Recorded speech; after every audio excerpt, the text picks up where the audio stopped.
در مورد مبحثی که میخوام باهاتون صحبت بکنم، توی آمریکا خیلی از کسایی که فشیال انجام میدن حتما و 100% برای هر نوع پوستی از استیم استفاده میکنن. آیا استیم بایدی هست در فشیال یا خیر؟ بعضی از پروتکل های لاین های پروفشنال در واقع اتاق درمان ما اکتیواتورش گرما هست. بله، در این استپ ها ما باید استفاده بکنیم از استیم، ولی چند تا نکته خیلی مهمه.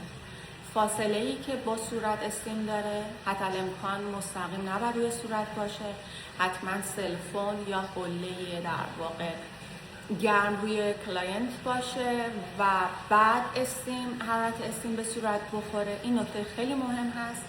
نکته مهمی که هست برای نوع پوست چرب، نه آکنه شدید، پوست چرب یا کسایی که در واقع صبون و برای کومودون ها یه مقداری درگیری دارن و منافذ باز در واقع بزرگ شده و ما میخوایم تخلیه و پاکسازی پوست رو انجام بدیم، اینجا میتونه به ما کمک بکنه، ولی با توجه به اون استانداردهایی که گفتم، فاصله استیم و تمام موارد.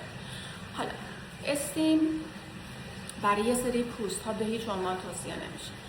پوست های حساس، پوست های روزاسه، کوپروز و التهاب دار و آکنه های شدید، ما باعث میشیم که التهاب و حساسیت پوست رو با استفاده از استیم ببریم بالا، برای اینکه رگ‌های خونی رو تشدید میکنه و شدید میکنه و باعث حتی میشه که حساسیت و دهیدراته برای پوست، دهیدراته شدن پوست ایجاد بشه و همینطور التهاب زیاد. پس این نکته خیلی مهمی هست.